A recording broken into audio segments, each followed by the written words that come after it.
Yeah, they got a lot of, targets, production, yards, like they do a lot for the offense.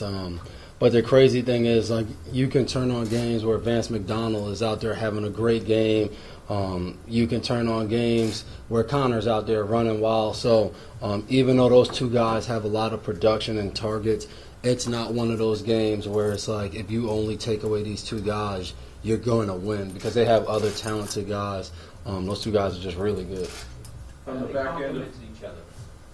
Schuster and Brown. Um, Like a different kind of guy. Yeah, I think that's what it is, though. They're two great players. So how do they complement each other? By being great. I think whether it's, Schuster catching a 97-yard touchdown or Antonio Brown beating the coverage and getting over top, you really can't fall asleep. And, even though they're different, it's not one of those things where it's like, well, this guy's going deep and this guy's not. They both are different, but they do a lot of the same things on the field that make it hard to set your defense. It's not like one guy's a possession receiver and the other guy's a vertical threat, or, one guy's a guy that's going to only run crossers and try to beat you with speed horizontal. Like, they both do all of those things. So I think how versatile they are helps them because they don't just align at one position either. They're in different spots in the offense, which makes it tough to kind of set a defense to just stop those two. From the back end of things, are you seeing any reason for the breakdowns in the run defense or anything you can pinpoint there?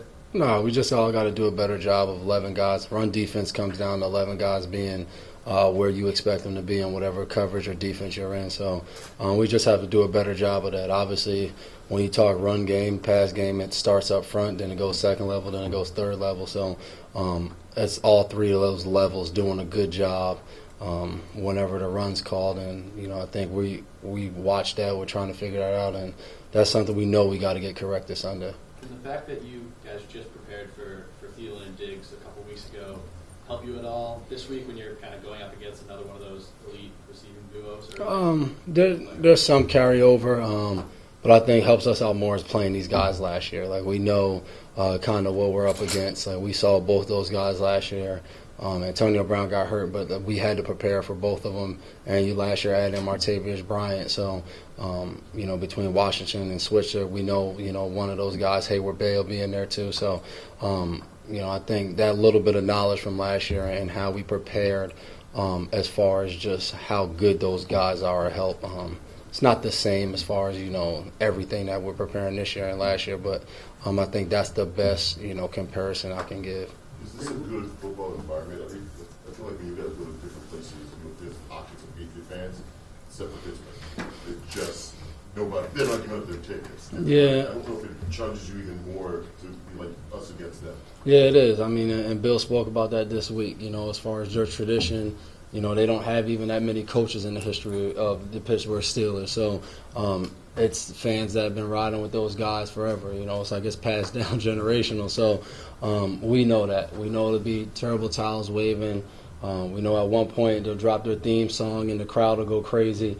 But it's a fun atmosphere. It's going to be that playoff-type atmosphere where it feels like both teams just have to win this game. And I know their fans will bring that kind of energy. So we know we might get 10, 15 Patriot fans. Whoever can probably find a ticket to get in there or try to get in there. We've seen Roethlisberger struggle a little bit this year, some characteristic mistakes. Have you seen anything different from him than what you've been preparing for the last few years? No, I think Roethlisberger, Brady, Breed, like these guys, if they have 3 mistakes in a season, it's like, man, this guy's struggling. They've been at that high level, that elite level for so many years. It doesn't make a difference. Like, it's the usual this week. He's coming off injury. He'll be there. He'll be playing.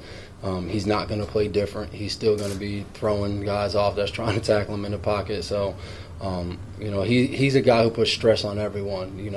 Even if you pressure him and you get there, you have to tackle him. If he buys time, you have to cover from the line of scrimmage all the way to 60 yards deep if he just wants to throw the ball and launch it deep. So he puts a lot of pressure, I think, on the whole defense. Sort of like crazy waiting on a call, an official, on a review, that Jesse James catch from last year. Where does that sort of rank, I guess, in your career in terms of just craziness and sort of waiting on I don't know. I've never even thought about it. I guess it'd be pretty high, I think at that point in the game. But yeah, it was one of those things where we're waiting to see. And I think in those moments, though, in games, like so much is kind of preparing for what's next. That you don't really have time to think about what it's going to be. It's like, well, if it's this, if it's that's what we're doing on the sideline, or as a group of guys in the middle trying to prepare for what's next. So you don't even have time, I think, like when you watch as a spectator, you're just sitting on the edge of your seat waiting. But as players, we're trying to discuss what will happen next with either way the call goes. And then in that case, what happened next? I mean, you still had to close it. We had to close it. We had to play another play or two. Like, we didn't know what it was going to be, but we had to prepare, and we knew the clock was going to run right away. So, like, all of those things that we have talked about situationally in meetings kind of get used, and that was the one time it got used all year.